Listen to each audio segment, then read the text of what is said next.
Hi, welcome to On Today's Ride. I'm Kieran, and in this episode, we're on a road trip to Laos. Day 1, Part 1, Chiang Mai to Chiang Rai and its famous clock tower.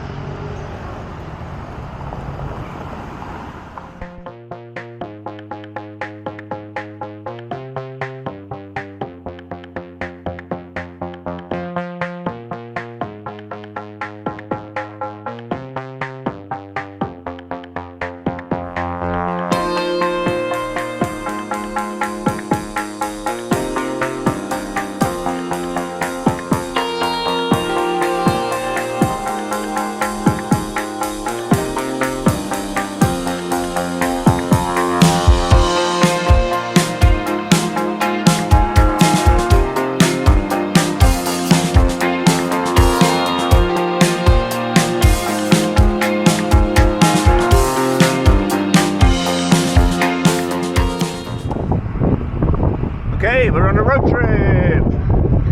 It's early doors. We're heading out of town. We're heading northeast out of Chiang Mai. It's about 6:30 in the morning. Sun's coming up. It's New Year's Day.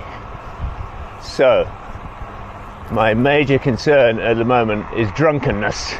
Not mine, but everyone else's. So, as in most places in the world, people have been out partying all night. Quite a lot of drink driving goes on here, so I'm keeping a beady, wary eye out until I get out of town, and even then I should be a bit cautious.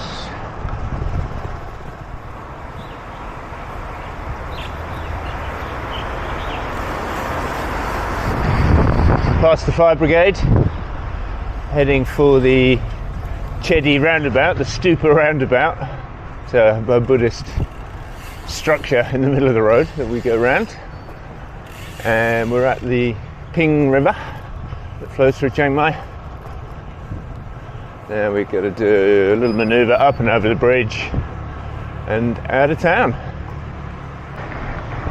Okay, light's red, not a problem, because you can A, turn left on red, and B, this bridge has a little bike lane on it, which is sweet. Just got to steer correctly to get into it. So up and down the river.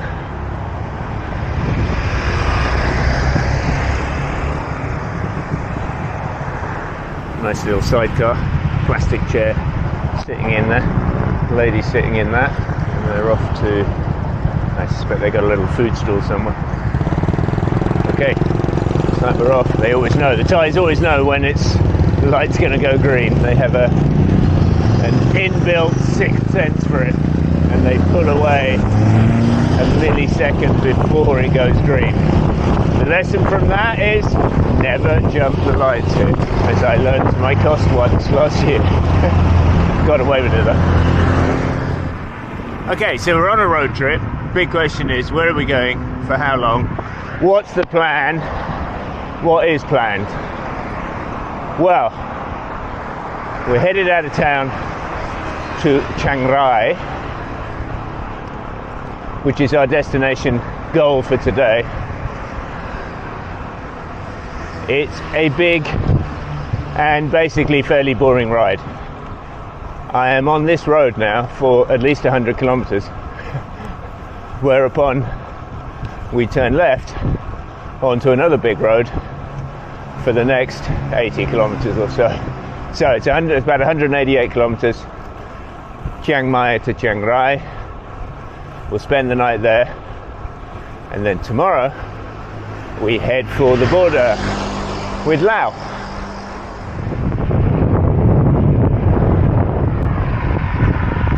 What a great way to start the year. A dawn flight in a hot air balloon, flying over, I guess they're probably tourists, I guess, heading over the hilltop temple of Doi Saket. Very nice way to start the year.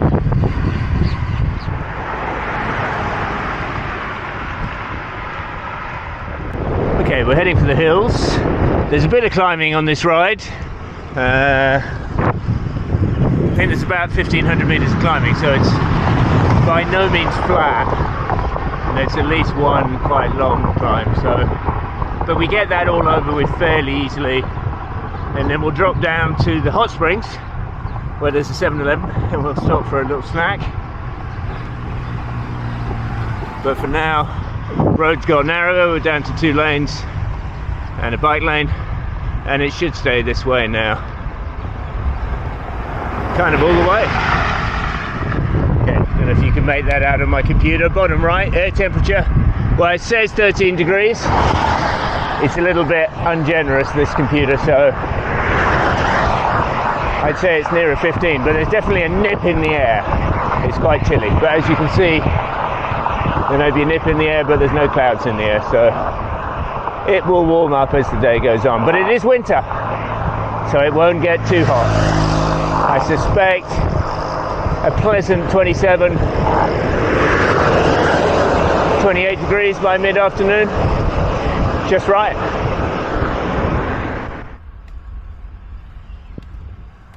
Okay, so my bike computer, I think you can see that, shows me a list of upcoming climbs. So we got a 3.8k one starting soon, the big one 17k, in 17k, average 3.3%, so it's fairly easy but goes on a bit. Okay, so why am I going to Laos? Laos, the, let's say, correct pronunciation of what some people call Laos, L-A-O-S, neighbouring country. So why am I going to Laos, and what's the plan? Well, there isn't much of a plan. There's a sort of sketchy plan. I don't really plan these things out too much. I like to leave a bit of room for possibility for anything to happen.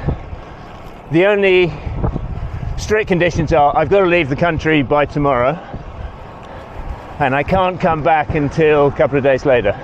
It's all to do with visas and timings thereof, but my current entry stamp is about to expire, so I have to leave the country, thus the trip to Laos.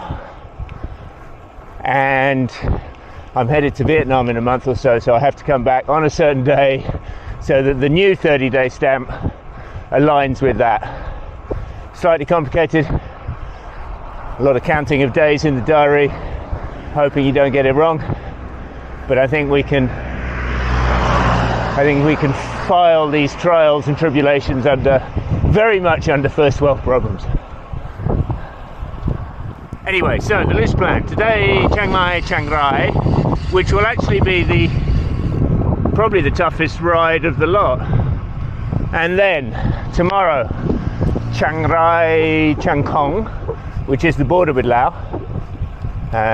We'll cross over the border, and I'll go into the process of that when we get there. And we'll stay in Laos in a little town called Hue Sai, and I think we'll stay there for a couple of days. Then we'll cross back over. Hopefully they let me back in.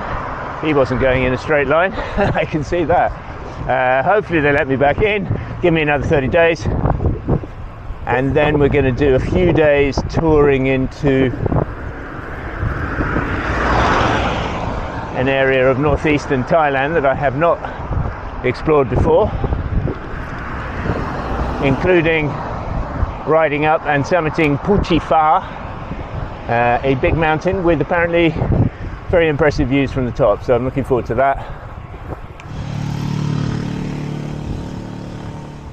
Okay, that's the end of the one big climb. It's about 17 kilometers, though kind of rolling at first, never very steep. Anyway, bit of a descent now. I think there's a 7-Eleven at the end of the descent, so we'll have done nearly 3 hours riding, 60k or so. Still a long way to go, but time for a little descent and then a rest.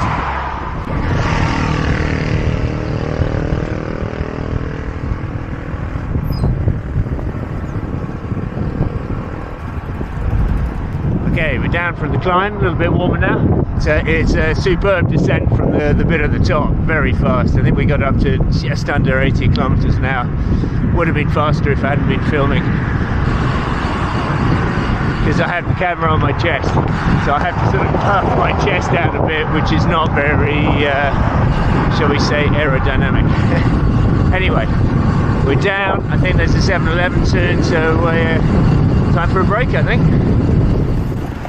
Okay, into the that grid, into the 7-Eleven with the hot springs. Check that out. Quite spicy. Don't think we'll be taking a dip. Anyway, we're gonna head in there, get a coffee, get a snack, and just have a little pause. You can see the hot springs on the other side of the road in the sun. Okay, so we got ourselves a coffee, now in paper cups. I like that. And although I've got sugar, I've eschewed the offer of a plastic stirrer, and I'll just use my sunglasses arm to stir it.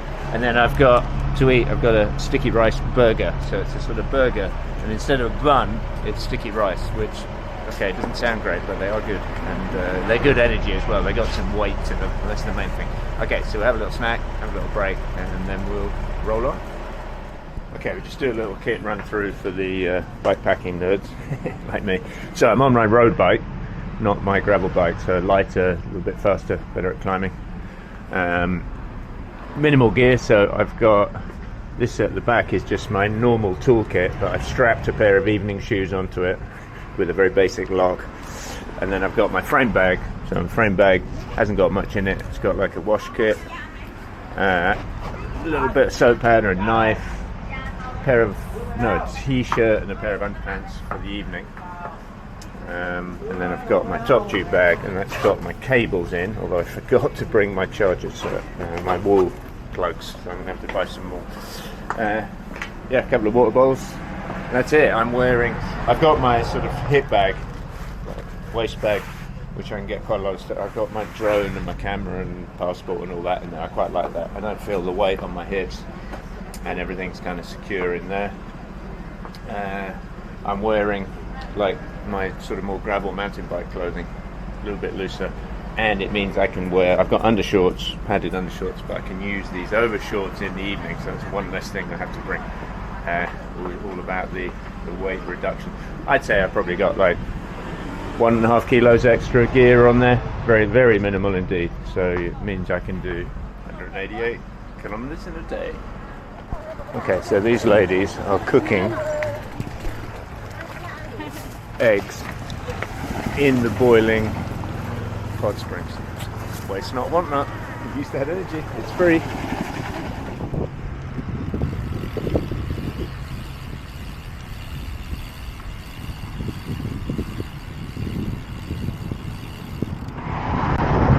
Okay, so we're at halfway point. 93 to go. 93 ridden. 1,000 meters climb. So we've done most of the climbing. However, the second half of a big ride is always a lot harder. You start getting tired, your ass starts getting sore, the day warms up. I mean, it is still quite cool actually. It's quite cool Welsh summer, probably like 22, 23 degrees. But it will probably, I don't think it's going to get super hot, but it will go up another 5 degrees, and that will make itself known. And it's not very interesting riding from here on in. It was prettier through the hills. Now we're just going through a series of little villages. Bans. This is Ban San Sai. Oh no, it's about to change. Ban Pa Niao. But they've all, it's just one long conurbation really. They're all sort of strung together. Not places you'd want to stay, but when you're touring, the sort of places you do end up staying for a night, but not me. Because I'm pressing on to Chiang Rai. Okay, I was just riding through this, another little town. I just had a memory. Isn't there a J vegan restaurant here? And here it is. So, Khao Si Khao. Khao Si Khao. Okay. Chai cup. So rice, sort of white rice with a bit of pea berry in. And then we choose, 2 or 3 of these, and that'll be an early lunch, but a nice lunch. Yeah, so I've completely forgotten this place was here. So we've got a nice big plate of food. A little bit early for lunch, but when you're on the road, eat when you can, not when you want, because when you get hungry you'll be in the middle of nowhere. So we got some sort of gluten-y fake meat, some vegetables, which is nice, with tofu, and then a sort of minced tomato-y thing. Should be good. A little bit chilly. Tuck in.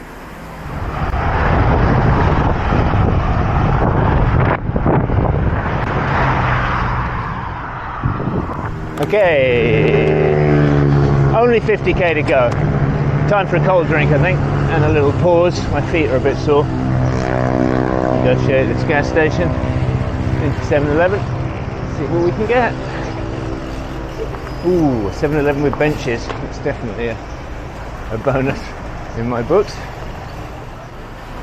Okay, bottle of Coke and a coconut-filled pie. Bit of a staple. That would see me through for. I can see me taking another break. It's starting to get hot now, so yeah, we'll probably do another hour or so on the road after this, and then we'll roll into Chiang Rai. But we're in no hurry. It's only lunchtime. Okay, had a cold drink, had my coconut pie, took my shoes off for 5 minutes. That was definitely a blessing. Feet can start getting quite sore, especially with the heat. Temperature is up to, well, it says 28, 29 degrees, so it's definitely getting a bit warmer. I'd say we've got another 2 hours riding, so quite doable. But I suspect it'll feel very good to be riding into Chiang Rai town. Okay, we're just taking just a slight diversion off the highway to come and check this out. Now, this is part of the White Temple, although that's not white. I have been in the White Temple before. I'm not going to go in again now. It is a temple, but it's actually a sort of more of an art installation. It is sort of beyond belief. It's very, very ornate, but it also has some quite weird things inside, including Harry Potter and Superman. And these are the symbols for the toilets. That's the men's. And there's the ladies. Okay, rolling into Chiang Rai. And there is a tourist scene in Chiang Rai, so I'm hoping that means there'll be some restaurants and things open. I mean, you can always get food in Thailand, but now we stay. Okay, didn't really recognise the way we came in. So we stay by this fantastic Wat temple. This is the sort of corner of Tourist Street, but I normally stay in this place, Jansim. I haven't booked, so we just got to go and see. Room 107.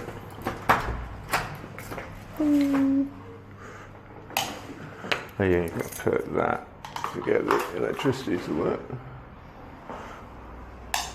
Lights on. Okay, so 450 baht, so it's like £10 basically, just a tad over. This is what you get: a bed, not too hard, a TV which I won't use, a little closet, little bathroom, basic, absolutely perfect. There's always, towns always have places like this. I always stay in this one because at 7 o'clock in the morning there's free breakfast, and that's a good thing. Okay, I'm going to get unpacked and have a little rest. Okay, arrive, get something charging, got my camera charging, shower, wash cycling kit, so that it's got plenty of time to dry. And there's still, oh hello, who's that? Ginger cat on the roof. Hey ginger cat. Can't hear me. Yeah, so we can, you then try and find a place normally up on the roof where you can throw your kit, and I remember last time hanging my stuff up here and still getting an hour or so of afternoon sun, so that should dry out. Perfect. And now I'm going to go and get a snack from the shop and lie on the bed for at least an hour and possibly longer.